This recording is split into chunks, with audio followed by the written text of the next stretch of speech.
ہمارے معاشرے کی ایک عجب روایت یہ بھی ہے کہ یہاں بہن نے بھائی کو اپنی وراثت کا حق معاف کرنا ہو، یا خاندانوں کے جھگڑے ختم کرنے ہوں، یا بھائیوں نے آپس میں ملنا ہو، یا رشتہ داروں نے اپنی دیرینہ دشمنیوں کو ختم کرنا ہو، تو ایٹ دی اینڈ بات یہی کی جاتی ہے کہ بیٹی کا رشتہ دے دیں یا بیٹے کے لیے رشتہ لے لیں۔ خدا کا واسطہ ہے اپنی اولاد کو خاندانوں کو جوڑنے کے لیے ایلفی کے طور پہ استعمال مت کریں۔ اگر آپ نے اپنی اناؤں کو ختم کرنا ہے، اپنے خاندانوں کو آپس میں جوڑنا ہے، آپ نے بہن بھائیوں نے آپس میں خود کو جوڑنا ہے، تو اپنے اندر احساس پیدا کریں، ایک دوسرے کی عزت کریں، ایک دوسرے کا ساتھ دیں، کیونکہ رشتے خون کے نہیں ہوتے، رشتے عزت اور احساس کے ہوتے ہیں۔ ایک دوسرے کے خوشی اور غم میں شریک ہوں، نہ کہ اپنی اولاد کو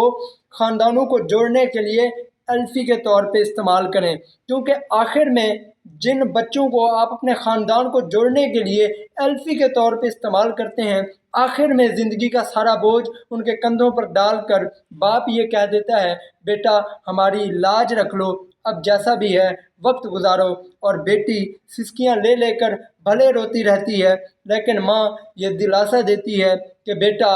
اب ہماری عزت کو داغ مت لگانا۔ نہ جانے کتنے لوگ اسی غم میں مبتلا ہو کر اپنی زندگیاں گزارتے ہیں، لیکن خاندانوں کو